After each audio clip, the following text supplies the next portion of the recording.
Perfect. I'm going to go ahead and share my screen for everyone.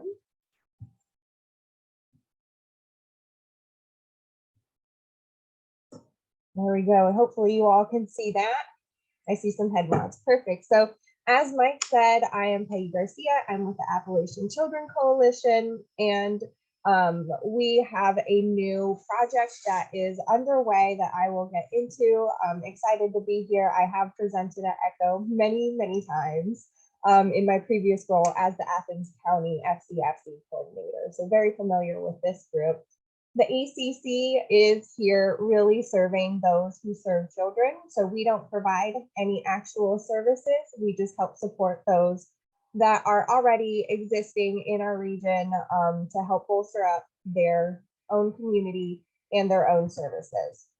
So our mission really is to improve the health and well-being of our region's children through collective advocacy, strategic investments, and we really aim for a future where kiddos can get the services that they need at their home counties.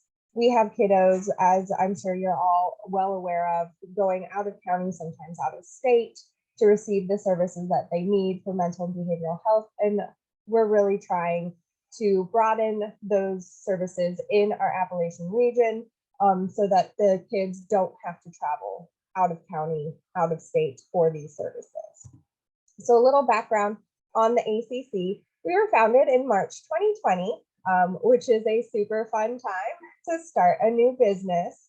But it kind of went along with what we were trying to do. So we started with the formation of our governing board, and we really were focusing on our initial work, which was access to broadband, which really came to light in March 2020, how important access to broadband is, the integration of behavioral health, and enhanced continuum of care. So the state of Ohio has received some federal allocation for access to broadband in our region. So we've kind of taken a step back and really focused on the integration of behavioral health and the enhanced continuum of care. We hired our executive director in late 2020. It is Dr. Randy Leidy, who was the Dean of the College of Health Sciences at Ohio University. He is awesome, and he is really kind of driving how we move forward with all of our projects. And we did receive some state appropriation for the formation of the ACC, and specifically for the project that I'm going to talk about in a little bit. So our service area is all of those green counties. We do serve all 32 of the Appalachian counties in Ohio. We are really active in about 24 of them right now. We are now fully staffed, so we are starting to reach into Claremont Brown, Highland Adams, and then Columbiana, Mahoning, Trumbull, and Ashtabula. And why we chose this area is really there's a limited access to services, as you all know, being here on this ECHO. So there is no active crisis stabilization center in these 32 counties. We have some that are open but aren't able to fully provide the services that they have due to staffing issues. We have very limited residential facilities in these areas, so kiddos are traveling up to 200 miles away for residential services. None of the 6 children's hospitals are located in these 32 counties. They might have satellites, but their main campuses are not in the 32 counties. We have concentrated poverty in this area. So the top 12 counties with the highest rates of child poverty are centered in Appalachian, Ohio. Nearly 1 in 3 Appalachian children under the age of 6 live below the poverty level. And then we have a heightened exposure to drugs in this area. In 2017, Appalachian counties had an opioid overdose death rate 72% higher than non-Appalachian counties. And babies in Appalachian, Ohio are almost twice as likely as the Ohio average to be diagnosed with NAS, the neonatal abstinence syndrome. So that's really why we chose to focus on Appalachia, which this is not new information for those here on the screen familiar with our region. And our priority areas, again, are just making sure kiddos have access to behavioral health specialists at home, in their schools, in the community, making sure that they have access to these professionals so that they get that continuum of care, that they aren't starting over every time that they have to, get a new service, that they have someone there to provide that and aren't retelling their story, re-traumatizing themselves every single time. And then access to broadband, although we've taken a step back, we are aware that this is very needed in our area, especially with the emergence of more telehealth and tele-access to providers. So really what we're trying to do is create this systemic model of the multidimensional system of care model. Dr. Leidy created this image to kind of explain what we're trying to do. So we have a continuum of children who range from dealing with those daily traumas to those experiencing the most severe mental health crises, those that are in need of residential or hospitalization. So we want to be able to serve them, be able to prevent, treat, and help them through the recovery. And in order to do that, we really have to have these strong pillars there in the middle of the screen. It's school-based services, crisis services, residential treatment, and family supports. They're accessible at home for these children. And in order to do that, we have this strong foundation with broadband access, workforce development, and data decision-making. So in order to do that, we did receive $2 million from the Department of Mental Health and Addiction Services to create a pilot program to address the workforce shortage in mental and behavioral health. So we have created the Appalachian Behavioral Health Workforce Hub. Through this hub, we have different partners and affiliates that we are working with. They are mental and behavioral health agencies who are able to access recruitment resources and tailored recruitment and retention services. We have coaching and advising for individuals. So we're not only working with agencies, we're also working with individuals who are interested in the field.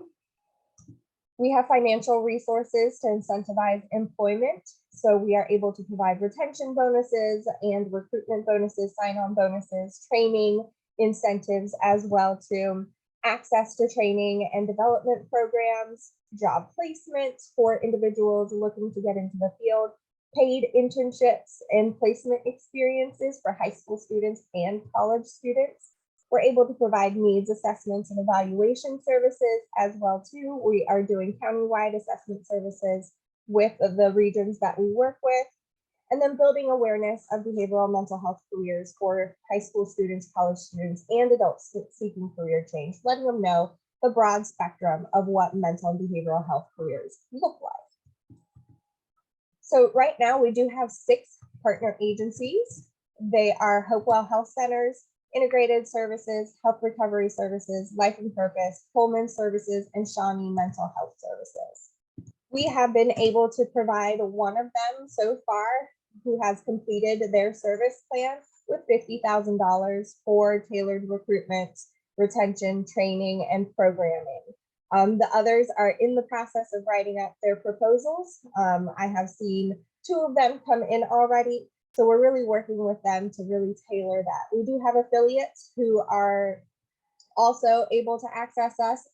The partner agencies have this tailored one-on-one, really in-depth partnership with us. The affiliates are able to come to us and ask as needed for support, financial support, recruitment support, whatever it is that they need. We have one affiliate right now that has referred one individual to us that we're working with them in order to break down that barrier of getting them transportation for them to continue in the field that they are in.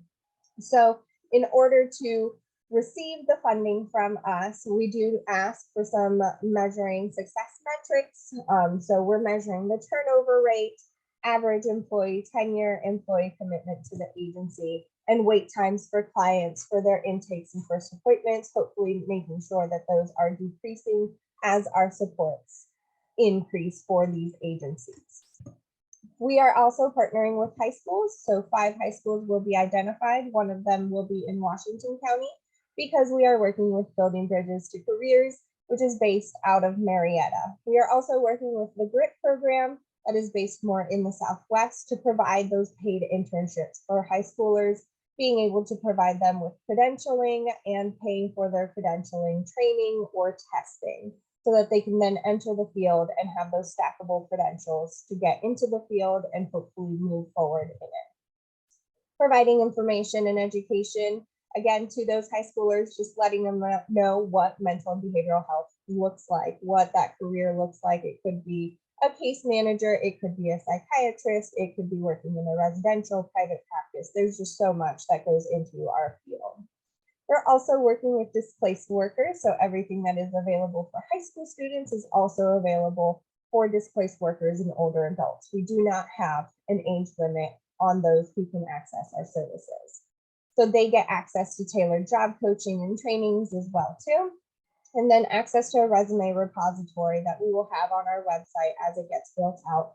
And then able to access job postings from our partners and affiliates as well. And then we have a third division that is working with higher education. So we have 12 higher education partners that will be identified. Some of them have already signed on.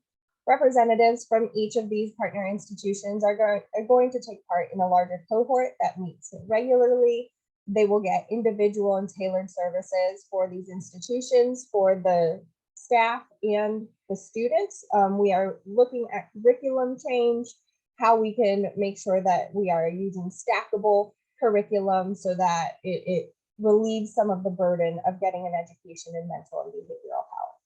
We are also in the process of creating a paraprofessional and continuing education institute. Hopefully this will be easy to navigate, a one-stop shop for people to access all of the trainings that they need in order to become a paraprofessional or complete their continuing education that they are in need of for their credentialing. We are working on building this out. It is not up yet, but it is our hope that it will be up by the end of next year. We are also hosting a behavioral health workforce symposium on November 7th from 9 to 4 down in Athens, Ohio at the OU Inn.